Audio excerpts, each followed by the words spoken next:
Welcome to another episode of the Coach's Box. Today I am joined by the incredible Samantha Gash. From competing in some of the world's toughest ultra marathons to inspiring others through her coaching, philanthropy, and public speaking, Sam embodies resilience and purpose. So you might also know her from her time on Survivor, where her determination and grit was on full display. Sam is passionate about helping people push limits and turn challenges into opportunities. I'm excited to dive into her journey and insights to Peter Baines, who's doing 1,400 kilometers of running in Thailand at the moment. Welcome to the podcast, Samantha Gash. It's a privilege to be able to do something to support Pete, because I'm following his journey and I just know how hard it is doing what he's doing. And, Pete also is like an older guy as well. And I see him, and I mean, he's not like that much older than me, but he also does kind of remind me of like my uncle or something like that out there. And, I'm just like, stay cool. Like, let's put some fans on him. Yeah, I know, right? I know. I'm impressed. Like, there's so many people, Pete's age that wouldn't, not even think. They would never even think of something like this, nor if they did think about it, would they think that they could do something like this. And so it's very impressive when someone kind of like breaks down those kind of very ingrained beliefs that most people would have at certain junctures of their life. And he's like challenging it every single day that he's putting those shoes on and running out there. We can all take a leaf out of his book and your book and anyone out there doing hard things, I think. It's super awesome to watch his journey, and he's going through the true roller coaster at the moment. The first part of these projects is often really, really, really tough. Week one, you've got this like adrenaline excitement, and he's super trained. He's trained by Maddie Abel, a mate of mine, and so he's so primed for week one. Week two is like the body is going through significant adaptations.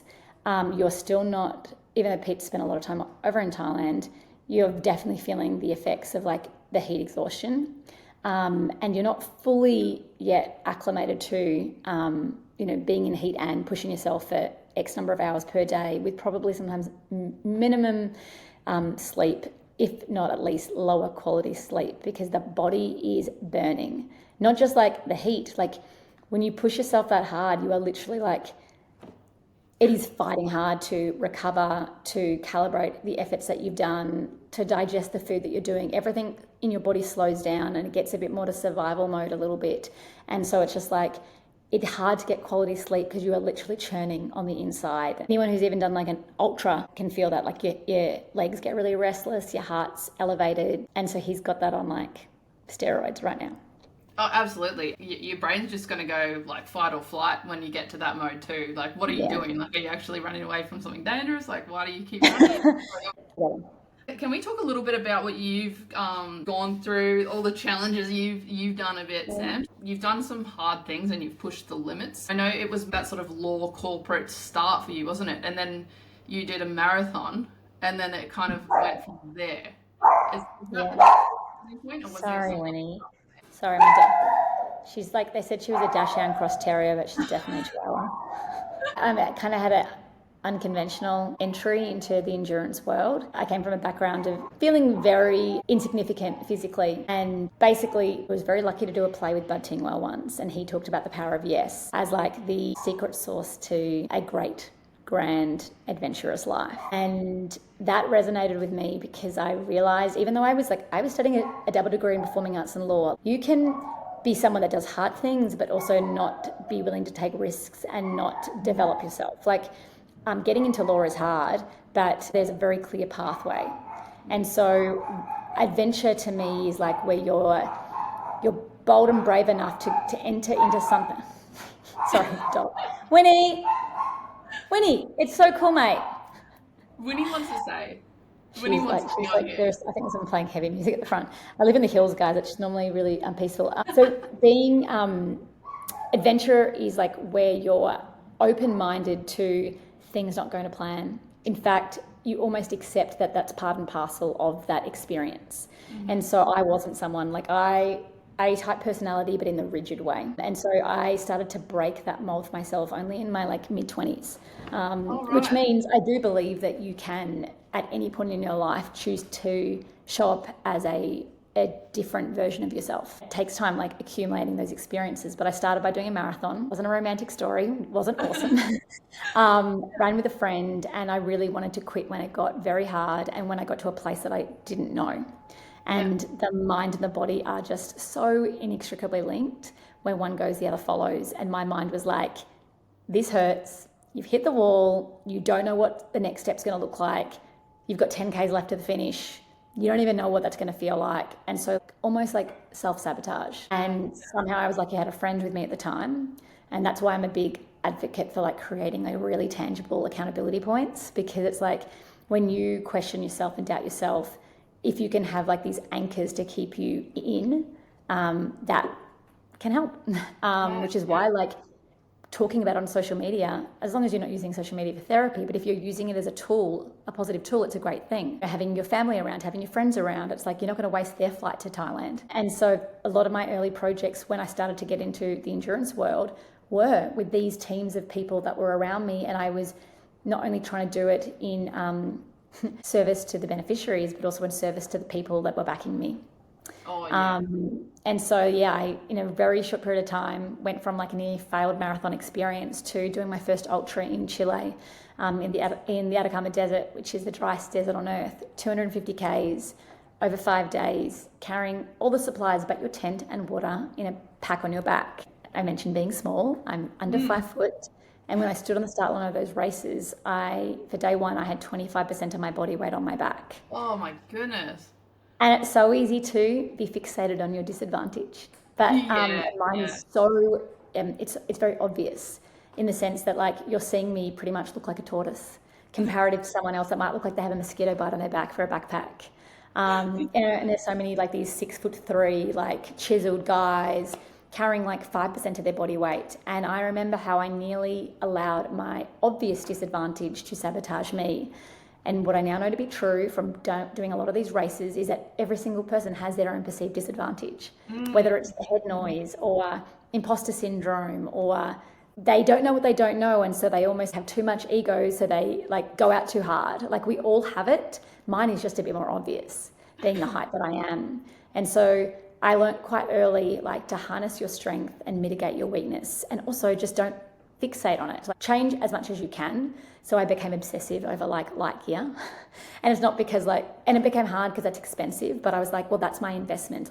And I'll build that kit over time. And so now I have a great lighter kit. But so I did that race. Then I kind of did the 4 Deserts Grand Slam because I felt like I had unfinished business. And then I worked as a corporate lawyer, and it's like that side of me felt like it had to pretend it didn't exist. The beast was unwoken, and I pretty much sabotaged my career in law so I could keep doing these things. That's the best kind of sabotage ever, because I created my own pathway where I linked kind of my origins of studying a law degree, which was actually social impact. Like I wanted to work in human rights law, but again, I was too fearful of how to get into the UN because the pathway wasn't clear. So I went for a more predictable corporate pathway. And so running is the least important part of what I do now. It threads everything together, but I have to pay so much respect for it and like tribute it for changing how I have lived my life. And so that's why it's like a massive, still part of my identity. You build up your acumen and your experience and your appetite, and some people want to get faster and some people want to travel the world, and so that's what they might do. But for me, it was like, I was really interested in using run as a vehicle to explore humanity, specifically in the field of like, what are the barriers to why children can't go to school? I was lucky that my first experience in like ultra running was Chile, China, Egypt, and Antarctica. Not Antarctica so much because I saw penguins, not humans. But the other 3 races, they were in really remote environments where you got a snapshot into these lives. And I had done a lot of work in Indigenous communities in Australia. I travelled a lot in the US, and I did a 3-month internship with the Capitol Defense Office based out of Texas, and then a lot of time in the Barrio and San Antonio. And so I have done a lot of work in lower socioeconomic backgrounds. And one of the kind of constant commonalities of people who are in those environments is that they do not have the opportunity to be educated.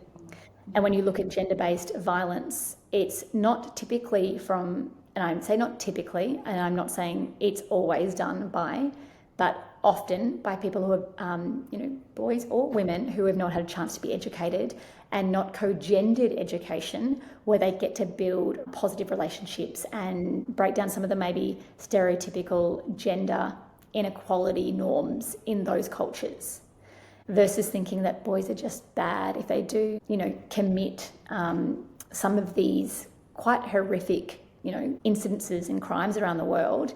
If we actually get to the root of it, there are probably some more systemic societal changes that could have changed these situations from happening. And I do believe humans can evolve and change and be better. And so that's the realistic optimist in me. I do think given the right start to life, you would see differences in a lot of the circumstances that we consider to be bad. That's what drove me, and it also happened from an incident happening to me in Egypt as well. And versus myself being a victim, I actually started to think that maybe some of the things that happened to me from some of the boys in this community were related to the fact that they just didn't get good interactions with women. So you looked at that incident as a way to draw empathy and to help those people to be educated so it doesn't continually happen? It's two things. One, to stop me being a victim, by thinking something bad happened to me and there's a perpetrator. I just don't want to live my life like that. I don't want to let someone that I'll never ever see again control so much of my narrative for my future. So it starts in that. And I have been lucky enough to be raised in a family where social impact and conversations about diversity of socioeconomic backgrounds was a heavy topic of conversation in our homes. And I've done more travel in Southeast Asia and in developing countries than I have in wealthy European countries. And so I think, I'm very privileged. And so therefore, use your privilege to hopefully understand people. And even when I did this run across India, and there was times that I was constantly being bribed by men. One of the men in my group basically yelled at me one day and was like, "I wish this project was run by a man." Oh, no. And I remember being so mad and going, "Well, it's not, and it's a woman who's paying you." But then I also took a step back and said, I just don't want to operate from a place of anger all the time. And so it's some people are just ingrained with those thoughts and you can't change it. But if you can get to the root where people have an opportunity to have their thoughts expanded and molded and think a little bit differently, education is that. And, more people on the planet don't get education as a basic right. That is fact. More don't than do. Wow. Still in this day and age. Yeah. Still. Yeah. And it's not that there's not schools built. Everyone goes, well, let's go and build a school. And I know sometimes you guys play a role in that too, but also how do you get them to go to the school? And when I ran across India, it was as much fundraising as exploration. And it was about going into these communities and having conversations. And that's why I rate what Pete does. He spends, how much time does he spend in Thailand a year? He's always back and forward. Yeah.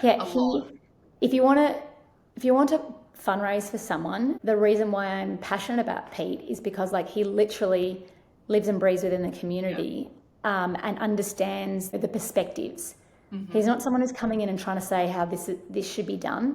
The work that hands do is very much in concert with the people who live there. And so that's another point for why I've got the busiest week of my life trying to wrap up the year, and I'm happy to jump on a call and speak in support of Pete. That says so much. I think also on that note, him having the support and knowing that community's behind him, I think that really pushes you through that real slump as well. So and I actually feel like a bit of a shitter because I haven't donated. So it's that's what I'm going to do after this call, because you can't just preach, and you can't just be you don't just want to be voyeuristic. It's we should put ourselves our skin in the game behind things that inspire us. And if my future self is able to still do these things that Pete's kind of doing as well, it's kind of nice to contribute to that. He's doing an incredible job over there, and this is a challenging run, and Thailand's so hot and humid. Good. Southeast Asia, I guess people who are living in northern Queensland probably have the closest understanding to that in Australia. It is so primitive what you're doing, what Pete is doing right now. It is the most non-sexualized experience of his life. It is so primal. And what is beautiful about it is not only is kind of Pete celebrating and kind of paying homage and tribute to what happened in Thailand, he is getting an insight to what it's like to live moment by moment. We're very lucky that we can consciously choose that. The majority of people on this planet do not get that as a choice. And it's so much so that like Pete knows that he also can extract himself from that. And so there's so much safety and survival related to the fact that you can extract yourself. But by him doing that, his decision making, he can't think much more than a couple of steps ahead. That's why it's beautiful he has this team that can make a lot of those decisions for him. But it allows him to be a bit more in connection that when he's out on there, and he's so empathetic already, but also because of the disaster relief work that he's done, he's also able to put a bit of a mask on because he's had to. And I'm excited to speak to Pete afterwards and to kind of hear like how this almost forced him at times to not have the mask on because he was like on the edge. I think that's probably like a new like depth of his like own personal experience as well, because you do these things and obviously he's doing it in service for fundraising, to contribution to community, but also like there's so many personal growths that Pete will get from this. And I know him as a corporate speaker. We both are a part of a speaker bureau platform called Tier 1 Management. And he's already incredible, but I think he'll be more incredible because of this, new reflections that he'll be able to have. And not just in the now, because you can't think of shit right now. Yeah. It's like in like the months and even like the years later following this experience, like he'll be able to percolate and like make these connections based on like this moment in time. And that's an invitation to everyone else. Like we don't just do hard things because we can. We also do it because we want to reveal the depths of our potential and to understand ourselves better. And Pete's doing that. It's amazing. How important is the passion and the why when you're serving other people? Because I know you both did that. You're serving something much bigger than yourselves. How much do you think that drove you in the really hard days? Well, I mean, when I first started doing ultra runs, it actually was a bit more about proving. I love it. I'm just holding this pencil. It's my son. I'm going to write down something right now. Initially, I ran because I really was trying to prove to myself that I was mentally and physically capable after having a very ingrained narrative that being like small and not particularly strong, that was like, that's who I was. So I think even though I did link it very early days actually to cystic fibrosis because my cousin has cystic fibrosis, it probably wasn't the driver. Now, there's a lot of people fundraising for change. It's galvanized more to a movement. But Pete, and I definitely would say also myself, it's different. It is the driving engine. Every decision that he's made in like the years leading up to this project have been like, okay, who are my beneficiaries? What do they want? How can I service that whilst letting it be community focused? And how can I use my skills and talents? And yes, do something that also isn't a stretch enough that people will want to donate, because it is hard to get people to donate today. There's so many different things. It's also very hard to get donations for an overseas project. When people can't see and feel it or understand it exactly, they might be like, yeah, that's awesome. They just don't resonate with it as much. I was doing my project, my more recent one in Nepal, a similar time to when Ned Brockman was doing his. Both worthy things. Most people have walked past a homeless person in Australia, and also Ned's project was from Perth to Sydney. We understand that. Like we feel it and understand it, so it's easier for us to get on board with it. Yes, whilst people do care about people overseas, proximity does count. What Pete's trying to do right now is to bridge the fact that people are not there. They're seeing these visuals that he's sharing, but sometimes people get desensitized. A lot of people, we love the benefit of traveling overseas and exploring new horizons. And as a part of being a global citizen is understanding whilst we can't change everything and we can't fix everything, we can make small contributions to make quite significant change. That would be another encouragement that I would have of like why we should kind of consider some of these overseas campaigns and initiatives as opposed to just feeling more inclined to do the ones in our back door. Like we should obviously do both if we have the ability, but that's just another pitch of what he's done so far. I mean, I think how much has he raised? He's got over 500,000 now. Yeah. It's enormous. It's amazing. Like to do that on an overseas project, and I hope Pete's not insulted by this. Pete's not the most sexy guy. Like it's not the most popular thing. Like Pete's not going to go viral, let's be real. He is not what the Australian media is going to make viral. To have raised $500,000 over $500,000 in essentially only 2 weeks of this campaign going live is a reflection of how much work he's done before he even got to the start line of this. How many conversations, how many relationships, how it's been on topic at every single keynote that he does. Let's pay tribute to what a great man in Australia who has done great things for our country is trying to do. He's bringing sexy back in a different kind of way. Bringing sexy back, yes. Maybe that's the campaign. Maybe, I don't know if Claire, what she'll say about this, but I feel like Pete's bringing sexy back could be. Yes. I think he'll love that. Am I giving some marketing ideas? Oh, I love it. I love that point that you made about being a global citizen, because I think we have a responsibility really to all look after ourselves and each other. Yeah. Now, we might not all be, and if you can't donate, no judgment, but share. Like, go and share Sexy Man Pete on your socials. Go and talk about it at your dinner parties that you have at this end of the year. Speak to your parents about it, about this, man who's doing something like this. I think, create conversations is also a form of contribution too. I love all these points. It would have been challenging, I'm sure, for you too, to raise that money and that awareness and that attention. Sam wasn't sexy in Nepal. Oh, that's great. I love this bringing sexy back. I think we've got to do it. Yeah, and I'm not talking aesthetics with sexy. I'm just like, what we consider to be viral worthy or noteworthy. And sometimes I've said, like, my gender has impacted me not being noteworthy. Age can stop something being noteworthy. There's all these different factors, and Ned is a great example. He's an anomaly. Like, he's an anomaly. There is, a series of other people who have done fundraising, and their trajectory of fundraising is probably a lot more, reflective of, running for changes movements. Like, $500,000 is enormous. It is. It's $500,000. It's like, if he does nothing else, it's amazing, but obviously he will. Yeah. But, the whole hands team, have probably worked super hard on this, and I know Pete is so wired behind that, and he has massive desire for service, and he's going to tie a lot of success of this project of the funds raised. And firstly, I will encourage him to know that that's not the only, quantitative measure, but, chuck a fiver. I'm glad that it's this point that I'm talking to you too, halfway through. Good that we're raising some awareness there. Got a bit of a cool, sexy campaign now. I think it's important we mention that. I think people they're questioning also how can they help, especially if they think they don't have enough to help. So, like, you've raised some really good points on how they can share, just give a small amount if they can. Maybe even skip a morning coffee if you can, and put that into it instead. Yeah, something like that. Yeah.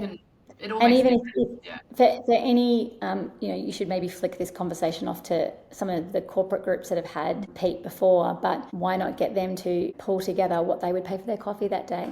Yeah. And it can, like that, imagine if there's often I know that Pete and I are speaking to 100 plus, I spoke to just this week, 700 people. And imagine if anybody in the room that felt kind of connected to Pete's talk, and let's just say it was even 50% in the room. I know there's more, but let's just say, and if they all gave the cost of what their coffee would be for that day and donated, like, how amazing. I do believe in the power of mass micro donation. I love it when a big brand or the government hasn't needed to have gotten behind something, and it's really just lots of people donating small amounts. It can be relative to what your salary is or whatever it is, but it's just mass micro donation is so meaningful, because what it is a community saying that we care enough about what's happening, in another country. Yeah, absolutely. We've got heart for it. And I think you can really connect to Pete as a person because you trust him too.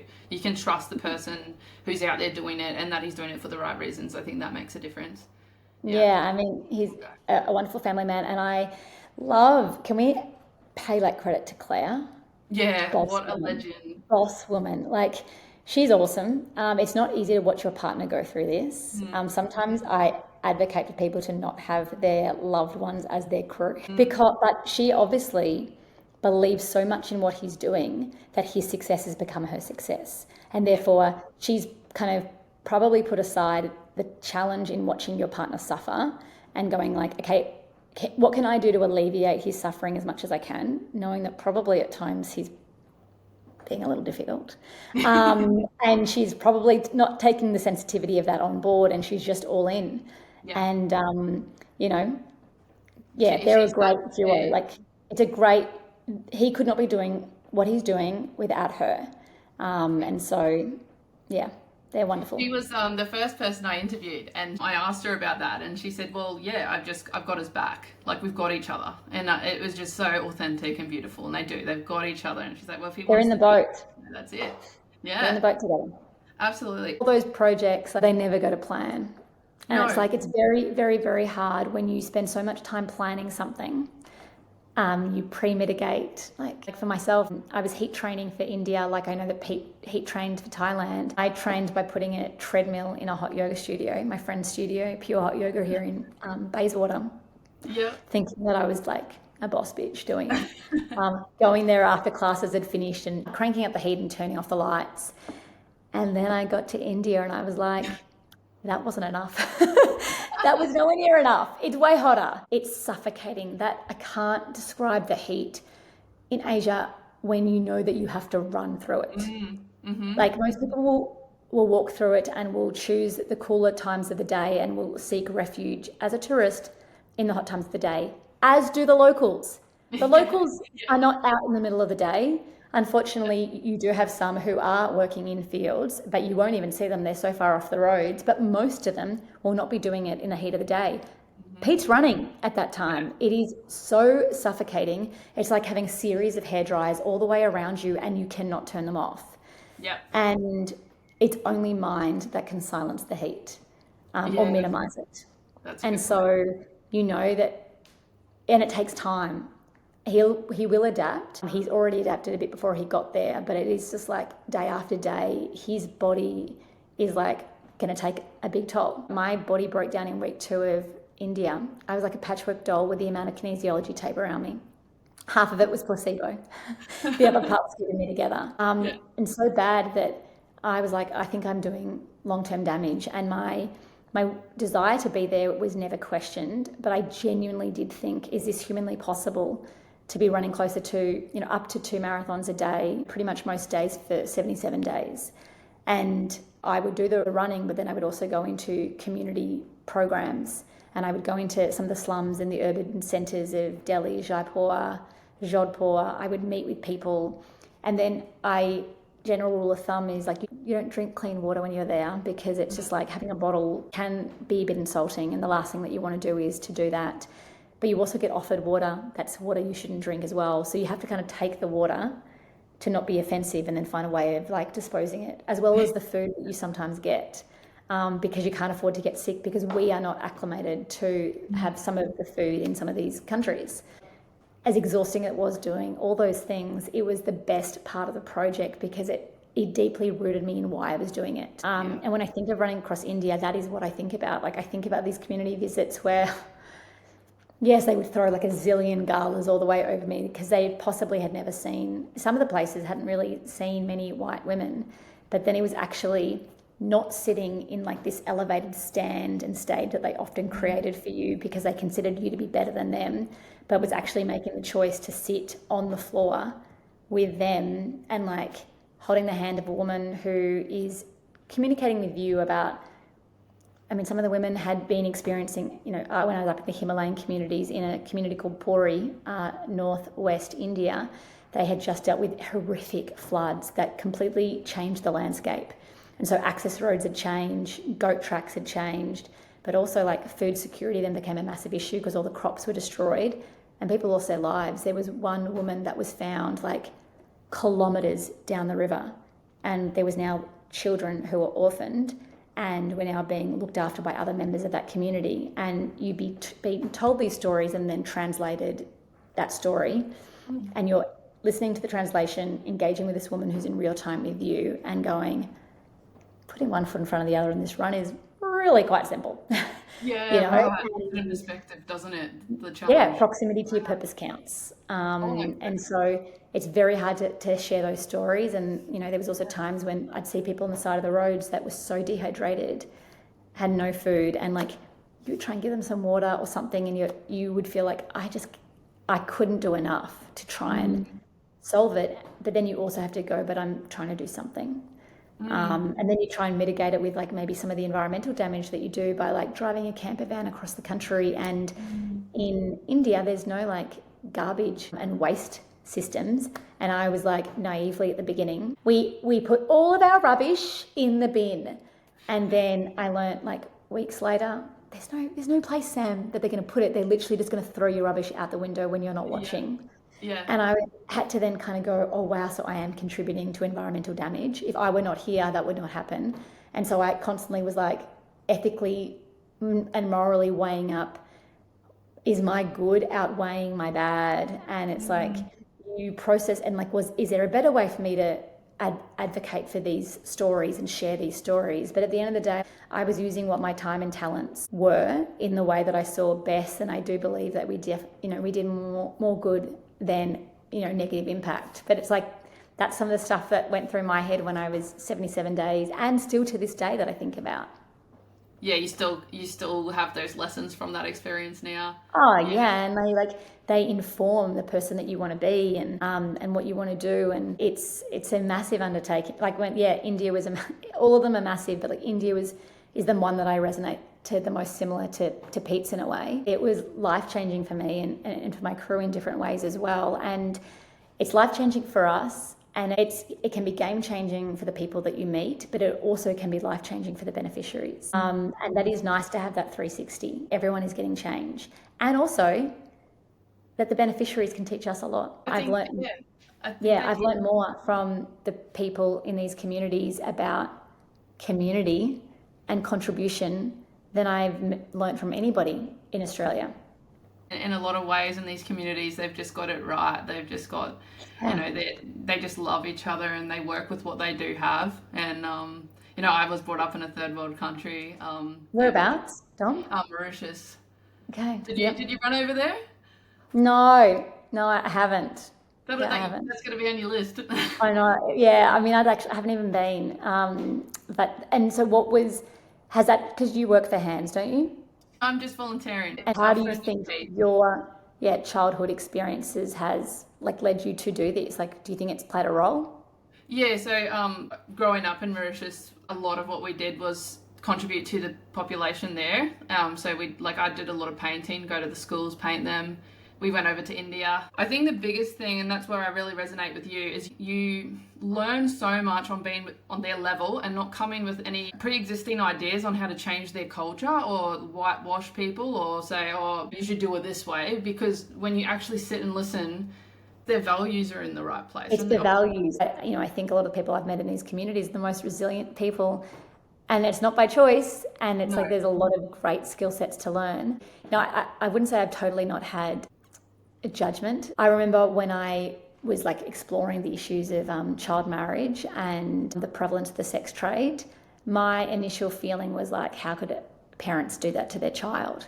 And I did a couple of visits before I actually did my run, because I wanted to meet people in a lot of the communities that I was going to traverse and go through, not fatigued, and to start to build relationships and to understand. And it was almost like a bit of a due diligence trip for myself, going I know they think I'm wacky running across the country, but I wanted the people that were ultimately the beneficiaries to the funds raised and the programs that we were trying to support, that they believed in the programs. And so it was a little bit of a test. And so I met families, I met fathers who had put their child into the sex trade in Jaipur in an adjacent room to the family home. These homes are on the highways, Indian versions of highways, where there's not other homes for far and wide. So despite the fact that India is so populated, there are some really sparse areas. The condensed nature of the population is often in those kind of urban centres, but when you go out to the deserts and stuff, and even the Himalayas, it's really sparse and spread. And I remember sitting down and asking questions, and I just was I got it wrong. These dads don't want to put their child into the sex trade because they think that's a really great employment for them. They are literally living a different case of life facts. So there's no employment that these men or the families can actually get because it's so remote where they are. One of the only sources of employment is that truck drivers come through. And the other option is child marriage, which typically they would send their children off to Mumbai to be married very, very, very, very, very young. And then they have no connection really with their child. Not in all circumstances, but a lot less, and definitely not influence. This man that I spoke to was literally weighing up child marriage. These factors: child marriage, not seeing my child, not knowing if they're going to be physically harmed, the sex trade, we all know the kind of implications to that, but also there's no food security. And so starvation. And then it just, in that one interaction, which I ended up meeting that man again when I went and did the project in August, it's just a different set of life circumstances. But as a father, he's no different in terms of the safety that he wants for his, daughter as my dad would want for me. Yeah, that's the raw truth of it, isn't it? The stuff that we probably don't want to hear, but we need to hear to know what actually happens in other countries. And it really comes down to survival, doesn't it? They're all bad options. And then what's the They're all bad options. And also when you're traveling India and you feel like you're being scammed, realize that in a population of, oh gosh, is it 2.6 billion? I don't know. I used to know it so well.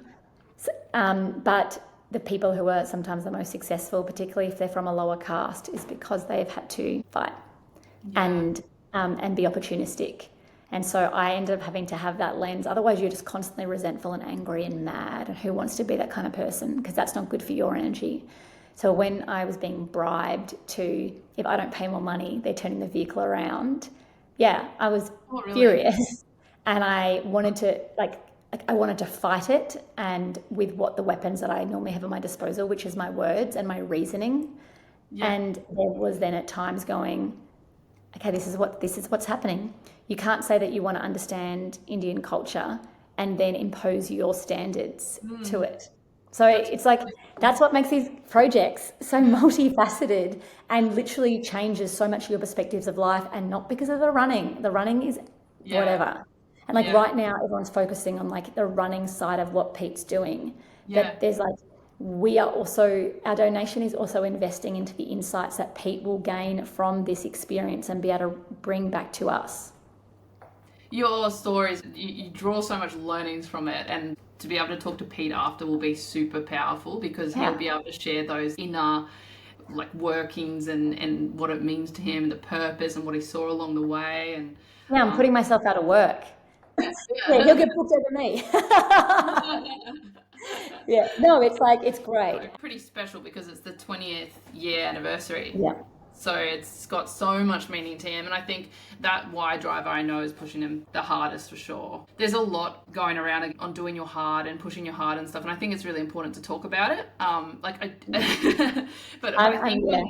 Hearing your story though, it's really puts it in perspective, because that hard is just super, super different. When you're talking about across cultures, across the world, we're very quick to kind of go like, this is the toughest person on the planet. Yeah. And I'm like, no. Yeah. Maybe you're considering a small fraction of society to make that assessment. We have it warped in our society of what real resilience is.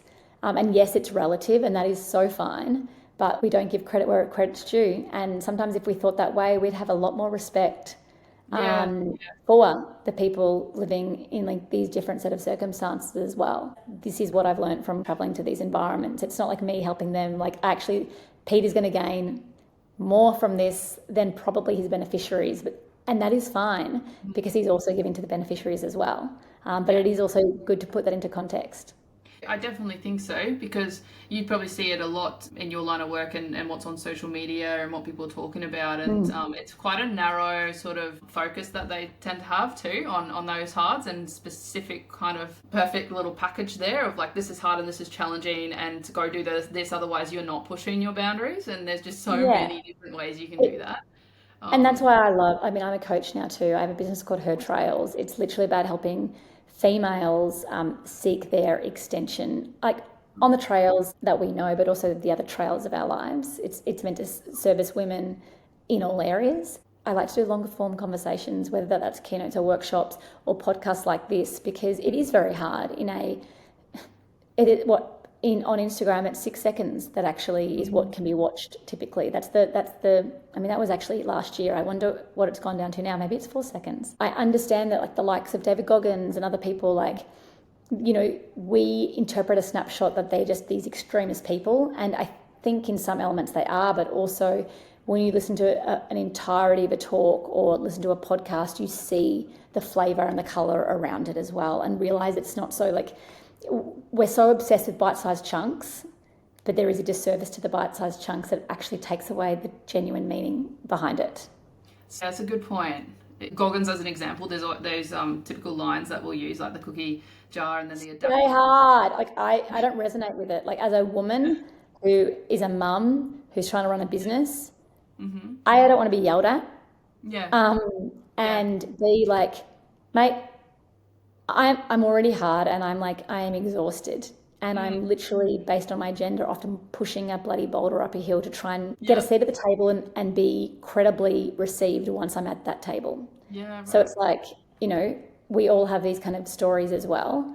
But I know that from, you know, if you spent more time with David Goggins, you would see things that kind of like give context to the stay hard. When you decide to adopt in some kind of way something that you've seen on social media in a bite-sized piece, take the time to ask yourself, was this in the way that it's intended? Yes, I can create my own interpretation of this, but am I doing it in a way that's servicing me sustainably, or am I doing damage, or am I getting this messaging wrong? But that's people's journey to make. Like how people interpret stuff is always their journey, and you know, there are a bunch of people that take these things in a really positive way, and there are some people who take it far too extreme and kind of harm themselves. I guess the more moderate side of me now, and maybe the lawyer in me, that's, you know, the risk adverse component of me is like, let's just be more balanced. Like, let's not advocate for people to, like, please know that Pete has been training for this project for a really, really, really long time. The reason he's able to do it is because how much time he spends over in Thailand, the experts that he's worked with, you know, just listen to all the podcast guests. You know, these are people who are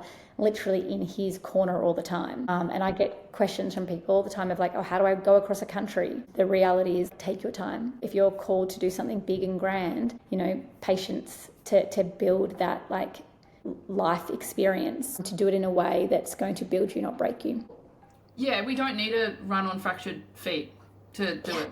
I advocate for people really going beyond their comfort zone, but I also say like build your team, build your knowledge, put the effort and the work in, and you know, stand on the shoulders of giants to like get the best of it, and then create it into your own formula as well. Would you have any key tips for anyone who's kind of on the edge? They're on the ledge and they're trying to do something hard and they just sort of need that little bit of inspiration?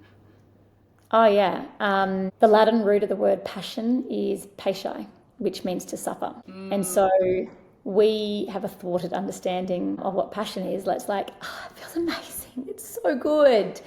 But if you knew that like passion actually is a lot more about enduring, and that yes, there's going to be those highs, but there's also going to be those lulls. And what makes it passion fueled is the enduring component to it. It's the grit to it.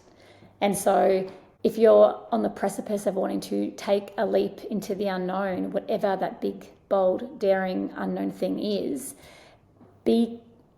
accept the fact that there's going to be like some really hard times with it. You know, there's going to be times that it's going to be very hard. And in those moments, embrace some momentary pause, like reflect, refine, and just kind of find a sustainable way to keep showing up. Yeah, I love that advice. I think that's important. And like you said earlier, just to add on to that, everyone's heart's different. So my key advice there would be not to compare to people who have done like the greatest things in the world in your eyes, compared to yourself and compared to where you are, and use the resources that you've got. You've done the extremes and you've pushed yourself to extraordinary levels. Is there a cap, or are you still exploring where that is? Great question. Yeah. I'm a human being. I'm designed to evolve. I'll evolve hopefully in some ways for the rest of my life. But it looks different at different seasons of my life, what I believe evolution should be. And sometimes things happen not of our choosing that take up the bandwidth that we therefore then can't intentionally seek going beyond your comfort zone because you're dealing with it already. But for me, like I just did a project where I had 2 weeks that I felt that I could take off. And I did this project across New Zealand, and ironically, a lot of the feedback I got from people on this trip was like, how can you be away from your child? You know, like, Do you think like you're sending the wrong message, that you're like to your child that you don't care about him, that Oh, you are doing your own thing? And I was like, I am a mother. Yes, I'm obsessed with my child. I'm very devoted to him. But I'm also a woman and a human who wants to live my own life too. And I want to grow and explore. And how great that my son grows up knowing that, if he chooses, a female as a partner, that she wants to keep doing that in her life as well. And so for me, we have come such a long way in gender equality, but it's sometimes in often the more overt ways, I feel like we're getting better on. But there is a lot of things like under the surface that is not really said, but women feel. In my kind of adventure and my work in my business, and even my work as a corporate speaker, I like to talk about some of those things that women have felt but can't put a label on it because it's not so obvious. And kind of choosing sometimes your own path is not saying that you don't prioritize your family. It's just saying that you also do prioritize yourself. And that's not a dirty word. And so for 2 weeks, I sucked the marrow out of that adventure. And I, in a way, defined what I thought my physiology should be at that point, because I'd been so busy with everything else in my life that I thought my training was a bit less.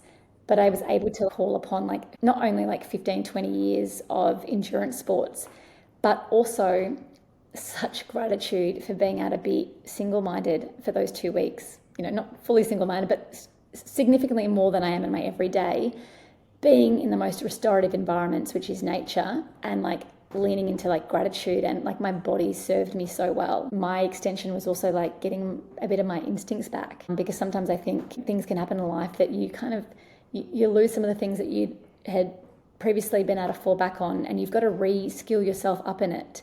And I'm a coach, and so I often speak about this, but there's a difference between speaking and educating and cultivating personally. And a lot of leaders can probably relate to this, or a lot of accountants might have horrific financials behind the scenes because they just think that they should naturally be better at it, but because they're educating people, they're not practicing it themselves.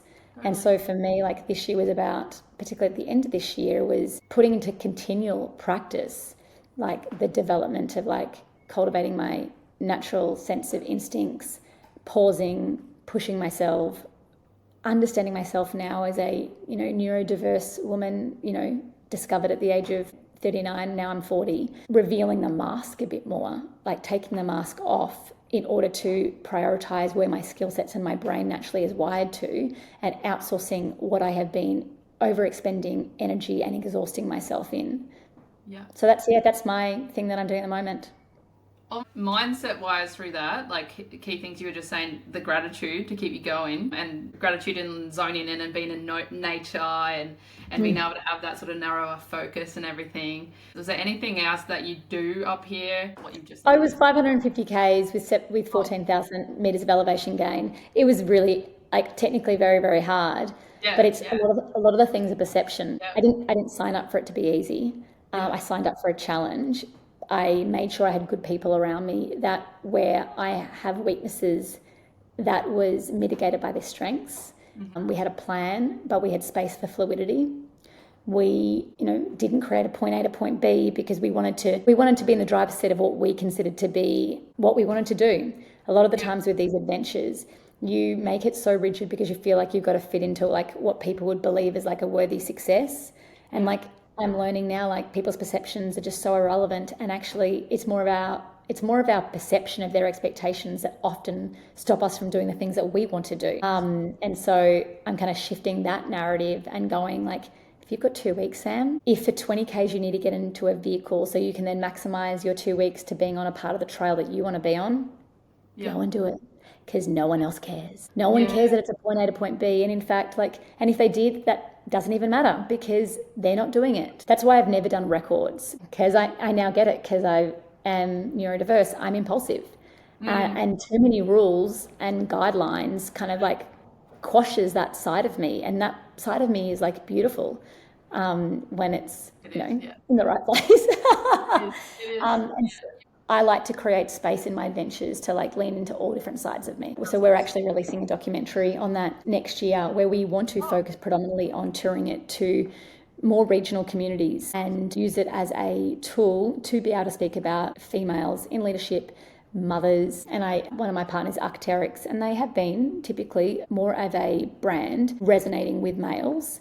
And it's really exciting to work with a brand that wants to shift that, not just in speak, but actually in genuine reality. One of the best ways that they could do it was like backing part of this project where I get to talk about the challenges and the way in which females can approach adventure. How important is having a voice in this then for people who are wanting to share their views and like support in something like this? Like how important is it to use their platform or to use their voice in something like this? Yeah. If you find yourself complaining about something, ask yourself the question, versus complaining, could I actually do something? 6 years ago, I found myself whinging that every time I went to an adventure film festival, there was no films about women. And then I was like, you're a female in adventure. You could create some. And that's why I started to create some content, because I'm like, that's in my remit of control and ability. And so don't complain, take some action and do something, even if it's only a small thing. You don't look at things as like excuses or reasons not to do things. You look at it like, you could use the pack analogy here, you as that turtle. You look at it as a possibility. You're looking at it how you can make actual impactful change. And it can work awesome. And then I'm sure it can be really annoying because I always think that people can evolve. And so that's my mindset. It's like, I often can live in like, what is the potential? And then other times I'm like, you actually have to kind of look at what is the reality. And so, there's two sides to every coin, but I do like to say like, sometimes people, they love like celebrating Olympians or people who are the first people to do something. And often they celebrate their end state. That if they actually went back in time, those people who had achieved these things probably quite likely had been criticised or ridiculed because they were doing things a bit differently and they didn't fit into a mould. And I was like, you have to accept the two sides of the coin of people. Like if you want to celebrate their uniqueness, understand that there's like another side of it, and versus like quash and kind of belittle that person for not sinking in those moments of the process. It's like, what if we were like a little bit more open-minded about it? Even investing in someone, like if we come back to Pete here, even if we're investing in someone by watching his journey, because it's so generous that they're uploading this footage, the raw, vulnerable, emotional hardship that he's going through, the crying, all of that, and being there with him and walking it with him, you get a better understanding of like not just the end point of, oh yeah, he did it. He did 1,400 kilometers. Like, cool, I'm a fan. It's the whole thing. Yeah, it's the hardships. There's so many like, nuggets here. You got me in a moment. Yeah, well, I mean, like me, we went in every which direction. No, but that's the best. Yeah, hopefully. You've got two ADHD people on the call, like at once. Like, it's not good. I know, who's going to rein us in? Where's Pete? Where's Pete to rein us in? I know, just mediate this a bit. Yeah, well, thank you for all that you're doing. And look forward to seeing how this evolves for Pete in whatever way it goes. Thanks, Sam. It's awesome having your time and your insights, and the honesty really goes a long way.